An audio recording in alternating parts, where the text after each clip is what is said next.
지난 시간에는 그 뭐 혈량, 비량 얘기를 했고, 혈량이 뭐 이렇게 그 인도의 불교인식론 전통에서는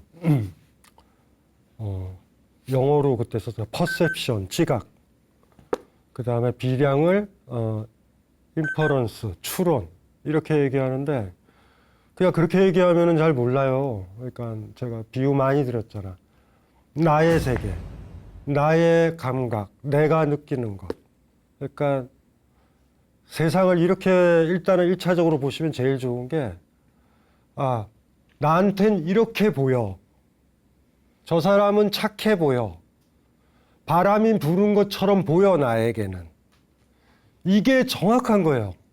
그런데 나에게 그렇게 느껴진다를 까먹으면 지금 바람이 불어. 무슨 말인지 이해되시죠? 그렇게 된다고. 제가 옛날에도 그런 얘기를 한 것 같은데, 뱀 있죠, 뱀. 뱀이 세계를 느끼는 건 뱀은 눈이 없습니다. 박쥐 생각해 보세요. 박쥐는 초음파로 쏘아가지고 대충 그리잖아. 우리가 보고 느끼고 맛보는 거랑 다를 거 아니에요. 그 마지막 뱀은 이렇게 대충 우리가 뭐 그 다큐멘터리나 뭐 내셔널 지오그래피 이렇게 보면은 적외선 카메라인 것처럼 열 감각이랑 후각 감각으로 세계를 구성한다고 그래. 그 마지막 뱀이 혹은 초음파로 세계를 느끼는 마지막 박쥐가 죽을 때 자기는 어떤 세계에서 죽는다고 생각을 해요? 그 세계에서 자기만 빠져나온다고 생각한다고. 그런데 자기이기 때문에 그 세계가 있었다는 걸 몰라. 마지막 박쥐는 아마 그럴 거예요. 여러분들도 세상을 떠나면 이렇게 눈 뜨고 있다가 눈 딱 감잖아. 그러면 여러분이 죽거나 하면은 이 세계가 여러분이 지금 보고 있는 세계, 느끼고 있는 세계, 그 세계는 그대로 있고 자기만 빠진다고 생각을 해. 그런 세계는 없습니다. 여러분이 이 세상에 태어나면 느끼는 세계, 판단하는 세계가 열리는 거예요. 프랑스의 유명한 소설가죠. 잃어버린 시간을 찾아서를 쓴 마르셀 프루스트는 잃어버린 시간을 찾아서 이런 얘기를 해요. 한 생명이 태어나면 하나의 세계가 열린다. 그러니까 까먹지 맙시다. 객관적 세계, 나는 이렇게 느껴져, 이렇게 보여져라는 단어를 계속 넣어보세요. 그러면 내가 얼마나 소중한지 그때 알아. 나는 이 세계에 던져진 거야. 아무 의미도 없어. 이런 착각이 안 빠져요. 내가 있으니 세계를 이렇게 느끼는구나. 그리고 내가 있으니 이렇게 느끼니 딴 사람한테 그 세계를 강요하진 않아. 사회의 억압이 별건가요? 이렇게 느껴. 그렇게 느끼는 건 잘못된 거야. 이렇게 가르치잖아. 마지막 박쥐, 마지막 뱀이 이 세상을 떠나면 그 뱀이 느꼈던 세계, 박쥐가 느꼈던 세계도 사라집니다. 마지막. 여러분이 이 세상을 떠나면 여러분이 태어나서 느꼈던 그 세계도 사라지는 거예요. 여러분만 요 많은 세상에 뭐 이런 거, 요게 전체 세계잖아. 여러분만 이렇게 쏙 빠져나오고 다른 누군가가 이 자리를 차지한다? 그렇지 않아요. 절대. 집에서 키우는 반려동물들이 보고 있는 여러분 집안의 세계와 여러분이 느끼는 세계는 다릅니다. 그래서 혈량과 비량을 강조했어. 다시 한번 얘기하면 인도에서 공이 혈량, 비량, 비유량, 성원량 얘기한다고 그랬잖아요. 그런데 앞에 혈량과 비량에서 중요한 건 바로 나. 바로 나.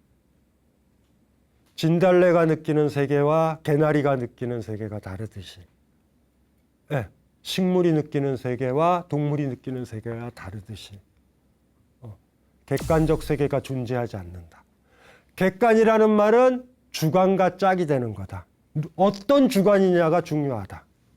그래서 어떤 사람과 대화할 때 너 왜 그렇게 느껴라고 얘기하지 마세요. 그 사람이니까 그리 느끼는 거야. 그 사람이 세계를 그리 느끼는 걸 받아들일 때 우린 그 사람을 인정 안 하는 거야. 우리는 보통 나 너 인정할게 라고 그냥 그 사람만 얘기하는 거죠. 하지만 그 사람이 받아들이고 있는 세계까지도 인정 안 하면 그 사람 부정하는 거예요. 난 너를 인정하는데 너 세계를 그렇게 느끼면 안 돼 라고 하는 거 그 사람은 부정하는 거예요. 그래서 사실은 서양에 있는 그 불교 연구자들 보면 그냥 쉽게 혈량은 퍼셉션이야, 지각이야. 그 다음에 비량은 인퍼런스야, 추론이야 하면서 놓치는 게 있어. 거기에선 나의 퍼셉션, 마이 퍼셉션, 마이 인퍼런스가 중요하다.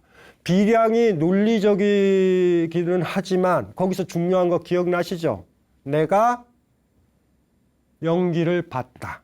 내가 연기를 봤는데 내가 아직 퍼셉션 하지 못하는 불을 추론하는 거예요. 그걸 까먹으면 안 돼요. 서양의 논리와 추리와 좀 다릅니다. 굉장히 강한 거예요. 그래서 그거를 좀 기억을 하시면 되고 그 전통이 불립문자의 전통에 있는 거고요. 선불교가 내가 주인이다라고 했었을 때 있죠. 내가 주인이니까 너희들은 노예야를 주장하는 게 아니에요. 이건 나의 세계야. 너의 세계도 있어. 근데 간혹 가다 꽃을 볼 때 같이 볼 때 있잖아. 그땐 기적이죠. 시타르타가 했던 것처럼. 아나나 꽃 보이니? 이런 것처럼. 아이를 교육시킬 때도 그렇게 해야 됩니다. 방 안에서 꽃들은 이런 거고 꽃들은 이런 거고 막 이렇게 객관적으로 식물의 세계 가고 이러지 맙시다. 아이 손잡고 바깥으로 가서 개나리야. 이게 개나리야 라고 얘기합시다. 이거 개나리라고 부른다. 개나리 노랗지 예쁘니? 얘가 예쁘지 않다고 할 수도 있어. 그건 상관없는 거예요. 그렇게 가르쳐 주는 거. 나의 혈량과 나의 비량을 강요하는 게 아니라 야, 네가 느끼는 건 어때를 물어볼 수 있는 거. 그리고 바로 내 아이의 혈량과 비량을 키우는 거. 엄마가 이쁘다고 그러면 이뻐요 라고 영혼 없이 얘기하는 게 아니라 진짜 예쁘고 그 꽃을 못 떠나는 마음, 너무 예뻐서 그런 것들을 키워줄 수 있을 것인가. 이런 것들이 중요한 것 같아요. 그래서 다시 한번 강조하지만 나 1인칭 사람들은 죽어 이런 식의 너저분한 거 말고 나의 죽음 이해되시죠? 그런 강한 느낌. 나 하나의 생명체가 죽으면 하나의 세계가 닫힌다. 하나의 생명체가 태어나면 하나의 세계가 열린다. 뭐 이런 전통들. 그리고 당신은 당신의 세계가 있는데 그 세계가 내가 느끼는 세계보다 더 좋은 세계는 아니야. 동등하다. 이런 것들. 부처의 세계에 살고 싶다. 이러지 않고, 이러지 않는 거. 나의 세계를 긍정하는 거. 뭐 이런 것들. 그게 지난번에 칠판에 너무 많이 문자를 세워놔가지고 걱정이 돼서. 왜냐하면 혈량, 비량만 외우고 있으면 안 돼요. 혈량, 비량의 핵심은 1인칭. 그 다음에 비유량, 성원량은 1인칭을 넘어가 버리는 세계. 그 세계는 정확하게 뭔지 정확하게 확인이 안 되는. 자, 오늘은 화두 중에 조금 긴 건데 요게 재밌는 게 제가 미리 얘기하면은 무문관 48치기 제일 마지막이에요. 이게 사실은 제일 마지막인데 저는 중간 부분에 들어와 있는 거야. 그러니까 무문관을 처음 펼쳐냈던 48개의 화두라고 그랬잖아요. 제일 마지막 꼭지인 거예요. 왜 마지막 꼭지인지도 생각을 해봐야 되죠. 우리가 뭐 글 써보신 분들은 누구나 다 알지만 제일 마지막 엔딩 부분이랑 시작 부분 이런 것들은 의미가 있으니까 먼저 뭐 화두부터 읽어볼게요. 한 스님이 세계의 모든 부처들은 하나의 길로 열반문에 이른다고 하지만 도대체 그 하나의 길이 어디에 있는지 모르겠습니다 라고 묻자 건봉화상은 주장자를 들어 공중에 하나의 선을 긋고 말했다. 여기에 있다. 뒤에 그 스님은 운문에게 이 문답에 대해 가르침을 청했다. 그러자 운무는 부채를 들고 말했다. 이 부채가 뛰어올라 33천에까지 올라가 제석천의 콧구멍을 찌르고 동해의 잉어를 한 방 먹이면 물동이가 기울어지는 것처럼 비가 엄청나게 올 것이다. 뭔지 아시겠죠? 쉽게 얘기하면 이런 거야. 세상의 모든 부처들이란 말 너무 예쁜 말이야. 부처가 하나가 아니다. 세상의 모든 부처들, 제불이라고 그러죠. 여러분들도 부처가 되면 엄격히 말해서는 산사에 가면 그런다 그러잖아. 성불하시라고 스님들이 인사하잖아. 부처가 됐는데 스승을 모실 필요가 없죠. 내가 주인이 됐으니까. 그러면 여러분들은 사찰에 갈 필요도 없지. 정확하게 여러분 모습을 본딴 부처상을 여러분들이 부처상의 주인공이 되는 거야. 제불이라는 표현 너무 예뻐요. 누구나 다 부처가 된다. 네, 나의 세계를 긍정하는 사람. 그렇죠? 그렇다고 해서 남의 세계를 부정하지 않는 사람. 그런데 이게 책에 나오는 거예요. 불교 경전에 수능엄경, 능엄경이라고 하는 경전에 세계의 모든 부처들은 하나의 길로 열반문에 이른다 라는 게 경전에 나오는 거예요. 여기서의 핵심은 한 길이죠. 여기 제가 뭐라고 부르겠죠? 하나의 길.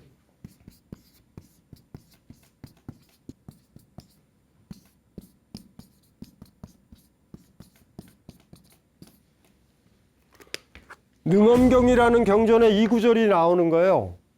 모든 부처들은 한 길로 열반문에 이르렀다. 부처가 됐다. 구절이 나온 거야.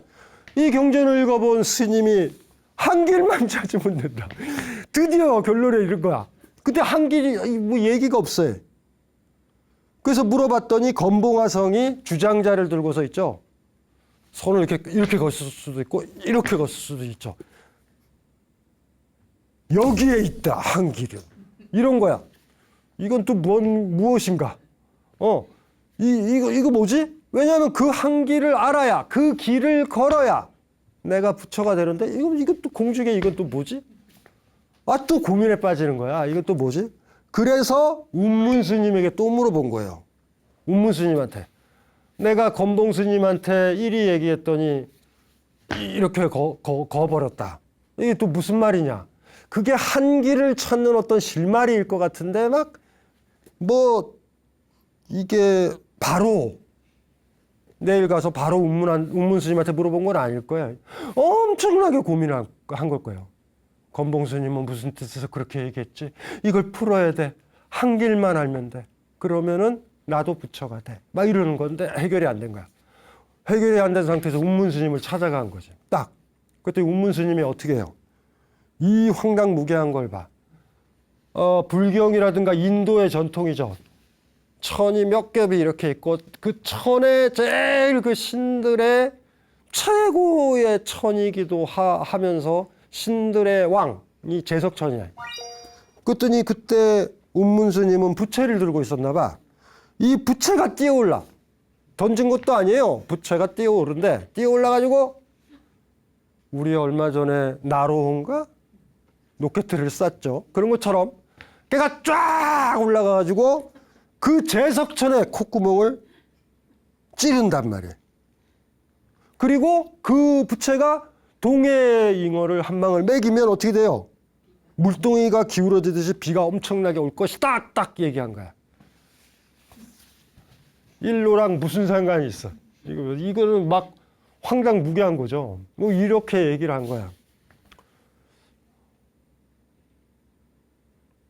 왜 이 화두 건봉일로라는 건봉 스님이 말한 제48제 건봉일로 돼 있죠.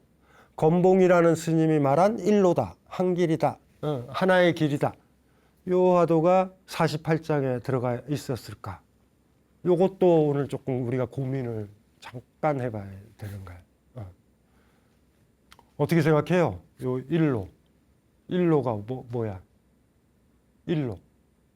하나의 길, 모든 사람이 걸을 수 있는 하나의 객관적이고 절대적인 길.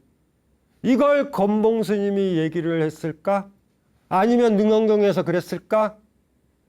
일로로 매진하면 그 한 길로 가게 되면 그 한 길, 열반에 이르고 깨달음에 이르고 부처가 되는 한 길이 있다라고 생각하는 게 문제예요. 지금 이 스님이. 그 말이 안 되는 거죠. 동양의 전통에서 장자에서 제가 좋아하는 말이 하나 있습니다. 이 구절 너무 좋아하죠.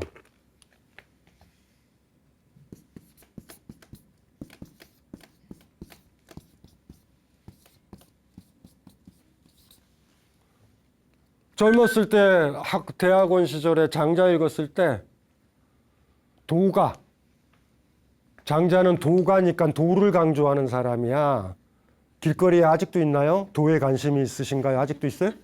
그들이 일로 찾는 거랑 비슷한 거야. 일로 가르쳐 주겠다라는 건데. 그래서 장자도 도가인가 보다. 도를 강조했나 보다. 이렇게 제가 경전을 장자책을 계속 읽었어요. 소요유, 표현, 제물론. 이거 제물론에 나와. 성원양 기억나시죠? 해석하고 이러고 이 장자는 이렇게 독해야 돼. 이 사람 말만 듣고 밑줄을 쳐서 너무나 많이 주석서를 많이 봤어요. 얼마나 많겠어요. 지금까지 장자 봤던 사람이. 그런데 어느 날 심심해서 그 박사과정 정도 때는 장자를 너무 많이 읽어서 거의 외우다시피 했어요. 이 구절을 발견하고 깜짝 놀랐어요. 도를 찾았어. 도를 찾는 게 아니라 이렇게 얘기하잖아. 길은 걸어가야 이루어진다. 이건 도가 나중에 오는 거잖아. 내가 걸어가야 길이 이루어진다라는 게 도행지이성이에요. 근데 장자를 계속 도가야, 도가 철학자야, 도교야 이렇게 얘기했잖아. 이건 말도 안 되잖아. 네가 걸어가면 길이 된다? 네가 누구 흉내를 낼래? 누구 길을 걸을래? 그 길을 걸으면 그 사람의 노예가 되는 거지. 어떤 사람이 저쪽으로 가서 길이 뚫렸어. 그쪽으로 계속 가면 뭐가 나와요? 근데 장자가 이 얘기를 하는 거예요. 요 얘기를 보고서 장자를 다시 읽었더니 거의 대부분의 주석가가 다 틀렸다라는 걸 확인을 한 거예요. 얼마나 강력해. 걷지 않으면 길은 만들어지지 않는다. 산에 가면 등산로 있죠. 그 등산로가 원래 있었습니까? 누군가 걸으니까. 이해되시죠? 너무 강력한 거야. 그리고 걷는다라는 표현만 생각해도 살아서 건강하게 걸을 수 있는 사람이 먼저구나. 장자라는 사람은 그런 사람이구나. 도행지이성. 도는 나중에 온다. 걸어가야 길이 만들어진다. 우리는 어떻게 살아요? 이건 인간의 길이야. 이리 살아야 인간이야. 이리 살아야 엄마야. 예전에 유학 보면은 전형적으로 도가 먼저 있죠. 삼종지도 있잖아. 여자한테 주어진 거 태어나기도 전에 딸아이가 정신도 차리기 전에 정해져 있는 길이야. 어렸을 때는 아버지 말 따르고 결혼해서는 남편 말 따르고 남편도 혹 세상을 떠나면 아들 말 듣는다. 세 가지 따르는 거. 길이 있다. 그 뒤를 가는 거예요. 강하죠, 이게. 이 스님이 뭐를 물어봐요, 지금? 열반에 이르는 길이 있는데 그 한 길에 대해서 물어보잖아. 그 한 길을 물어본다고. 아이고. 10사람이 길을 가면 10가지의 길이 만들어져야 되는데 이제 스님 하나가 길을 걸어가면 또 10가지야. 그 다음에 스님이 가면은 내 스승은 10명 중에 이 사람이야. 그러면 그쪽으로 또 가. 그래서 아마 만들어지는지도 몰라요. 화엄종, 천태종. 없어. 내가 부처가 돼야 되는데 스님이라는 작자가, 부처가 되려는 작자가 일로를 찾고 있다. 공중에 이렇게 딱 긋는 거죠. 여기야 라고. 딱 그러니까 어이씨 이거 뭐야? 어디지? 우리는 이렇게 해석할 수도 있어요. 마음인가 보다. 요거 딱 그으면서. 그쵸? 무슨 말인지 알죠? 그건 네가 네 마음에 있어. 아니 지금 그러면 도행지성이랑 마찬가지잖아. 내가 길을 만든다는 건 뭐예요? 그곳에 가고자 함이라는 마음이 있고 내가 걸어가야 되잖아. 마음이 있어야 길이 열리지. 옛날에 노래들 중에서 있잖아요. 옛날에 죽은 김광석이가 노래지. 나는 너에게 이르는 길을 찾고 있어. 못 찾아요. 그 여자한테 이르면 길이 생긴다고. 그 일을 찾고 있어. 선배한테 물어보는 거지. 어떻게 하면 데이트를 할 수 있어요? 어떻게 하면 여자랑 키스할 수 있어요? 물어봐. 그러면 대답할 수 있겠지. 이렇게 해라. 향수를 쓰고 만난 걸 사주고 행복하게 하고 와인도 주고 이렇게 해라. 그 흉내 냈어. 선배가 하는 거잖아. 내가 하는 게 아니라. 그리고 그렇게 해가지고 나를 사귀게 된 그 여자도 문제가 있는 거예요. 황당한 거지, 서로. 아이고야, 갑갑한 거지. 그러니까 이게 복잡한 거죠. 다시 한번 돌아오면 이런 거야. 모든 부처들이 하나의 길로, 일로로. 이 일로라는 말, 길로 부처가 됐는데 일로는 어딥니까? 라고 물어본 거야. 이 일로는 뭘까요? 그 모든 부처들은 어떤 걸까? 자기 길을 걸어간 거야. 일로는요, 하나의 길을 얘기하는 게 아니라 내 앞에 있는 길을 얘기하는 거야. 내가 다리가 잘린 수행자라면 다리 잘린 식으로. 우리 저 현량비랑 얘기했잖아. 우리 저 그거 물어볼게요. 나 안경 쓰고 있단 말이야. 이렇게 보고 있는 세계랑 안경 벗고 있는 세계랑 어떤 세계가 옳은 세계예요? 진짜 세계야? 안경의 세계는요, 세상에 맞춘 세계예요. 세상이 1.0에서 1.5로 글자 크기나 칠판 크기를 맞췄기 때문에 안경 안 쓰면 안 돼. 이게 맞나요? 이게 나의 세계야? 이게 나의 세계야. 어떤 게 진짜 시각의 세계야, 나한테는. 요거 한번 고민을 해보세요. 제가 그래서 처음에 얘기했잖아. 하나의 생명체가 태어나면 하나의 세계가 열린다. 우리 사회는 강요하는 거예요. 너희 1.0에 맞춰라고. 칠판 크기의 간격을 크게 하면 되는데. 칠판 크기 보면은 이렇게 선 그어져 있잖아, 학교에. 그대로 쓰잖아요? 그러면 몇몇 아이들은 안경점에 와서 안경을 맞춰야 돼. 이해되죠? 그 굉장히 폭력적인 거예요. 의외로. 이 일로라는 말을 착각을 하고 있는 거죠. 하나의 길이 있어. 그 길로 가면은 마치 에스컬레이터처럼 부처로 딱 되는 거야.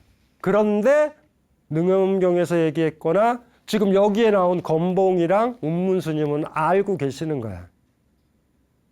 무슨 말인지 알죠? 그 일로라는 건 그런 게 아니다. 너의 길이다. 내 앞에 주어진 한 가지 길. 부모님을 여의고 살아가는, 부모님이 갑자기 돌아가신 사람이 살아가는 길은 부모님이 살아계신 사람이 살아가는 길과는 다르다. 사랑하는 사람과 살아가는 길은 홀로 살아가는 사람의 길과 다르다. 사랑하는 사람이 없는데도 사랑하는 사람이 있듯이 살아가는 거는 굉장히 황당한 거죠. 그 길은 내 앞에 하나가 있다. 남의 길이 아니라 내 길, 그 일로. 이것이 중요할 거예요. 후반부에게 운문스님이 얘기를 했잖아. 집착을 많이 하니까 내가. 일로를 찾으니까 더 황당하게 만든 거야. 집착하지 마라 이런 거야. 애가 뭐예요? 일로를 찾을 때도 엄두가 안 나게 그냥 만들어 보니까 그냥 뻥뻥 친 거예요. 그냥. 제일 마지막 48칙에 이 무문가는 이걸로 나왔다고. 저는 이게 의미심장하다고 봐요. 지금까지 얘기 진지하게 봐서 나 무문관 통과했어 이렇게 생각하는 사람한테 제석정 콧구멍 찌르는 소리 하지 마라. 우리는 그런 걸 얘기한 게 아니다. 그러니까 나중에 황당무계한 저 얘기를 하는 거죠. 일로라는 건 말이야. 부채가 뛰어올라 제석정 콧구멍을 찌르고 잉어를 때려가지고 비가 오는 거야. 이래버리고 마른 거야 그냥. 딱 보면 이런 거죠. 일로를 찾는 사람한테 불가능한 얘기 아니에요. 부채가 어떻게 뛰어올라서 산에 그 로켓도 아니고 코를 찔러. 부채가 어떻게 저절로 가서 잉어를 때려. 그리고 잉어를 때리면 비가 엄청나게 와. 이런 얘기를 한 거예요. 무슨 소리야. 일로 찾지 마라 라는 거야. 48가지 화두가 끝나는 마지막 화두에서 이걸 쓴 이유는 거기에 있는 것 같아. 앞에 읽었던 47개, 이 화두까지 포함해서 48개의 화두 중에 하나가 이것이 내 화두다. 나 이거 떠들고 이거 숙고할 거고 이거를 고민할 거야 라고 하지 말 것. 그런 거 없다. 일로 찾지 마라. 일로라는 건 없다. 또 일로라는 건 있다. 너한테 하나의 길이. 사람마다, 모든 사람마다 하나의 길들이 있다. 그 사람마다 있는 하나의 길을 못 찾으면 너는 다른 사람의 길을 걸어갈 것이다. 찾을 수 있느냐? 그런데 그건 찾는 것도 아니다. 네가 주인으로 걸어가면 뒤에 흔적으로 길이 남을 거야. 그걸 일로라고 부른다. 그리고 이렇게도 얘기할 수도 있겠죠. 그런데 나는 지나가면서 누가 혹여 이 길로 쫓아올까 봐 그 길을 지우면서 갈 거야. 쫓아오지 마. 무슨 말인지 알죠? 아, 이 길 쫓아가서 선생님 따라가야지. 임재 스님이 얘기했잖아요. 부처를 만나면 부처를 죽인다. 길을 보면 아, 여기는 딴 사람이 갔구나. 이 길은 내 길이 아니구나를 아는 거. 마지막 48번째 화두를 이걸 만든 이유는 그런 것 같아. 마지막에. 마치 농담처럼. 지금까지 했었던 얘기 다 뻥이야. 가볍게 생각해. 이렇게 만든 것 같아요. 그래서 이걸 제일 뒤에 둘까 저도 그런 고민을 하다가 여기에 일로 얘기가 재밌어가지고 중간 정도의 얘기에서 이 장자의 얘기도 기억을 하면 이쁠 것 같다. 그런 생각이 든 거예요. 힘든 말이죠. 일로. 요 구절은 장자 제물론에 나오지만 많이 고민을 해봐야 돼요. 도행지성. 많이 진짜 고민을 해봐야 돼. 예. 길은 걸어가야 이루어진다. 걸어가기 전에 길은 있어요? 없어. 걸어가야 돼. 어떤 사람이 걸어간 길을 내가 걸어갈 수 있잖아. 그쵸? 그렇게 걸어가니, 그렇게 많이 걸어가면 등산로처럼 이렇게 다져진 길들도 나오기도 해. 그 길을 걸어가고 있다고요, 우리는. 대개가. 그래서 아예 그런 등산로 같은 길이 없었다면 길을 우리가 내야 되잖아. 아마 그 길로 갔었으면 없는 길이죠. 그 길로 갔으면 더 근사한 꽃, 더 근사한 계곡, 더 근사한 구름들을 봤을 거야, 많이. 그래서 이 일로라는 개념이 저한테는 막 굉장히 재밌어요. 딱 보는 순간 뭐라고 생각하는지가 나와. 불교에서 이런 것도 또 있어요. 제가 좋아하는 말인데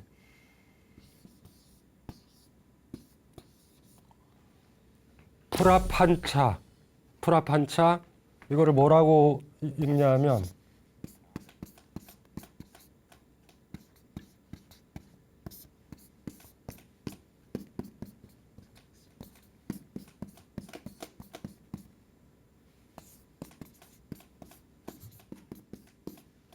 희론. 우리 한자로는 희론이라고 번역하고 제가 좋아하는 교종의 이론가죠. 나가르주나가 많이 쓰는 말이에요. 희론이 고요해진다, 정멸해진다를 많이 써요. 희론은 글자 그대로 뭐예요? 희론하는, 나의 삶을 비비꼬이게 하는 얘기예요. 희론은 어떻게 생기는 거냐면 제가 옛날에 얘기했죠. 번개가 친다 그 표현을 썼죠. 번개라는 언어 때문에 번개가 안 친다도 생각할 수도 있다. 아, 지금 번개 안 쳐. 비를 넣어도 돼요. 비가 온다, 비가 안 온다라는 말 써도 되죠. 비가 안 오는데 근데 비가 안 온다 그러면 비가 어딘가 있는 것 같다는 느낌 들지 않아요? 그럴 때 희론이 생깁니다. 지금 비가 오냐 안 오냐, 뭐가 존재하냐 존재하지 않느냐 하면서 우리 사변을 복잡하게 만드는 걸 희론이라고 그래. 그래서 언어를 잘못 쓰게 되면 강신주라는 이 단어 때문에 저 국민학교 때도 강신주고요. 지금도 강신주잖아. 그때 강신주랑 제가 같습니까? 완전 달라요. 인연에 따라서 계속 변한단 말이에요. 작년에 왔던 눈과 올해 왔던 눈은 다르고요. 올해 핀 꽃과 작년에 핀 꽃은 다르단 말이에요. 그런데 그걸 강신주다라고 놓거나 벚꽃이라고 놓거나 이렇게 되면 복잡해져. 벚꽃이 다시 폈네 이래. 뭘 다시 펴요? 새로 핀 거야. 절대적으로. 그래서 세상이 다양한 인연에 의해서 인연화합으로 만들어진다라는 걸 가리게 되는 거. 이게 희론이라고 그래. 프라판차. 왜 제가 이 생각을 했냐면 마지막에 조롱하잖아. 부채가 뛰어오르고 막 희롱하고 더 복잡하게 만들죠. 이렇게 되면 그냥 비가 온다 안 온다 그 언어적 표현 때문에 안 와도 비가 있는 것 같고, 사람이 죽어도 강신주가 죽어도 강신주에 해당하는 영혼이 있는 것 같고, 이해되죠? 그러면 강신주는 다시 또 윤회에서 태어나는 것 같고 이런단 말이에요. 다시 태어나도 옛날의 강신주는 아니고요. 다시 태어나도 옛날의 꽃은 아니잖아. 작년에 맞은 비가 올해 맞은 비는 아니잖아. 그런데 세상은 그러한데 비라는 단어를 쓰거나 아트만이라는 단어를 쓰거나 이러면 영원 불변한 것 같아. 그래서 나가르주나가 그렇게 생각하지 말라고, 너희들이 이렇게 비가 안 온다 했을 때 비는 공한 거야. 무의미한 거야. 없는 거야 라고 얘기하는 게 공이라는 의미예요. 그런데 지금 여기서 제자가 또 질문이 그렇잖아. 한기를 찾았잖아. 개념화하잖아. 한기를 개념화하죠. 그래서 건봉화상이랑 운문 스님이 했던 게 아예 그런 거야. 아예 그런 거 하나에 비에 집착하지 못하게 하려고 뻥을 더 많이 친 거야. 희론을 또 쓰신 것 같아. 그렇게 독해해도 돼요, 이 구절을. 저는 두 가지로 읽었었던 거예요. 장자의 이게 떠오르기도 하고 나가르주나가 얘기했던 이 희론, 언어를 실체화하게 되면 불변하는 것들이 있고 그 다음서부터 돼요. 그냥 쉽게 생각하면 되잖아. 비가 안 오면 화창한 거야. 그냥 그러면 돼. 화창하다 이러면 돼. 근데 비를 기억하고 있으면 어떻게 돼요? 비가 안 오네. 그러면 어떻게 돼요? 안 와도 비가 있는 것 같아. 안 와도 내리지도 않는 비가 어디 존재해요? 없지. 그냥 없는 거야. 그래서 윤회라는 것들도 잘못 생각하면 힘들다고. 오늘 핀 꽃을요, 윤회했다고 합시다. 올해 핀 꽃을. 하지만 그 꽃은 작년에 핀 꽃은 아닙니다. 내가 개로 태어날 거야. 내가 돼지로 태어날 거야. 이러지 좀 말아요. 왜 그런 황당무계한 생각을 하고 있어요? 그래서 이 불합한차 그냥 발음을 그냥 부드럽게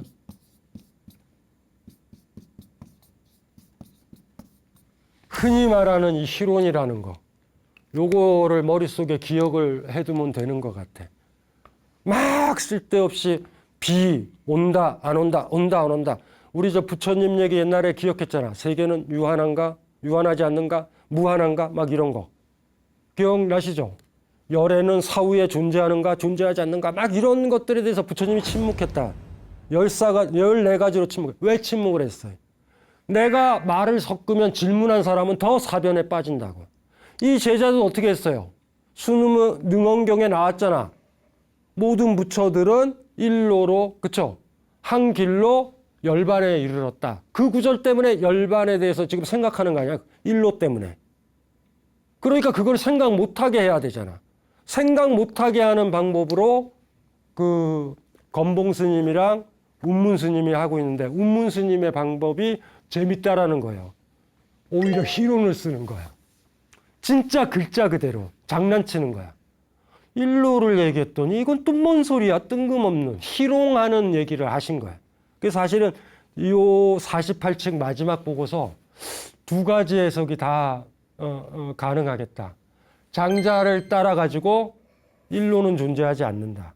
각자 한 사람한테는 한 길만이 있을 뿐이다. 하나의 삶이기 때문에. 오래 핀 벚꽃이 잘 피는 거는 오래 핀 벚꽃은 그 길로 가야 되고요. 그건 작년에 핀 벚꽃의 길은 아닌 거야. 그런 식으로 독해할 수도 있고요. 일로라는 단어를 딱 듣는 순간 일로 어딨지? 이 절대적인 길은 어딨지? 아트만은 어딨지? 영원불변한 건 어딨지? 하면서 이 세상 모든 것들이 인연화합에 의해서 생기고 소멸한다는 걸 못 보는 거잖아. 그러니까 그거를 가지고서 나가르주나의 프라판차, 저 희론을 가지고서 장난을 한 번 더 치신 것 같아. 아예 집착을 못하게, 정신 못 차리게. 너 집착하냐? 그러면 이 정도까지 뻥 얘기를 네가 좀 들어봐봐. 그러면 마지막 얘기에 저 제석청 콧구멍과 잉어와 비 내리는 얘기를 들으면 어떻게 돼요? 묘하잖아요? 집착을 어떻게 해? 이건 또 뭔 소리냐? 이러면 최소한 집착을 안 하잖아. 그 두 가지 해석이 가능한데, 여러분들은 어떻게 해석해야 되는지는 모르겠어요. 그래서 이 건봉일로라는 것이, 아까도 처음에 얘기했지만, 무문관이란 책의 제일 마지막이다. 그 마지막답게 쓰여진 거예요. 근데 막 이렇게까지 막 마지막을 이걸로 장식하고 싶지 않았어요. 우리가 이 무문관 강의가 지속되면 제일 마지막에 언젠가 올 거 아니에요. 48회. 그러면 여러분들이 생각을 해보면 돼. 왜 강신주는 제일 마지막 카드로 이걸 정했을까? 저는 그게 더 좋았거든요, 사실은. 그건 이제 나중에 가서 48번 그때 한번 확인을 해보고요. 머릿속에 각 사람들이 하나의 세계를 가지고 있고 당연히 자기 세계를 가지고 있으니 나의 세계를 가지고 있으니 내가 석양을 보고 느끼는 감정과 딴 사람들은 유사할 수는 있지만 완전히 같지는 않아요. 작년에 핀 꽃과 올해 핀 꽃이 유사할 수는 있지만 같지는 않듯이. 그런 감각을 가지고 요 화두를 마지막으로 읽어볼게요. 무문관 48칙 건봉일로입니다. 한 스님이 세계의 모든 부처들은 하나의 길로 열반문에 이른다고 하지만 도대체 그 하나의 길이 어디에 있는지 모르겠습니다. 라고 묻자 건봉화상은 주장자를 들어 공중에 하나의 선을 긋고 말했다. 여기에 있다. 뒤에 그 스님은 운문에게 이 문답에 대해 가르침을 청했다. 그러자 운문은 부채를 들고 말했다. 이 부채가 뛰어올라 33천회까지 올라가 제석천의 콧구멍을 찌르고 동해의 잉어를 한 방 먹이면 물동이가 기울어지는 것처럼 비가 엄청나게 올 것이다.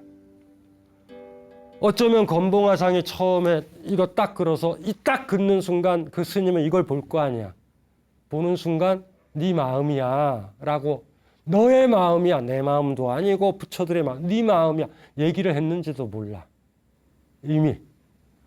그런데도 그 뭐지 이렇게 되니까 그거에 집착하니까 마지막에 운문 스님이 깔끔하게 뻥이야 뭐 이런 식으로 끝나는 재밌는 무문관이 너무 어렵다고 이 편찬자가 생각을 했나 봐요. 그 중에 하나에 빠져가지고 이 스님처럼 무슨 말인지 아시겠죠? 제가 떠들었던 얘기죠. 혈량에 빠지고 비량에 빠지고 이럴까 봐. 야 뻥이야. 다 뻥이야. 네 길 가라. 이렇게 얘기를 하려고 48칙에 이걸 만든 것 같아. 사실은 그래서 운문 스님 얘기 안 나오고 이렇게 선 하나 긋는 거. 주장자로 딱 선 딱 끄면 그 제자의 마음이 이걸로 갈 거 아니야. 그럼 네 마음이다. 뭐 이렇게 깔끔하게 끝나도 되는데 요거랑 합쳐서 패키지로 엔딩으로 이렇게 끝냈었던 것 같아요. 그래서 이 프라판차라는 거, 그 다음에 장자의 도행지성 요걸 좀 기억을 하면 이 48번째 화두는 뭐 그렇게 어렵지 않을 것 같다라는 생각을 해요. 예, 다음 시간에 뵙겠습니다.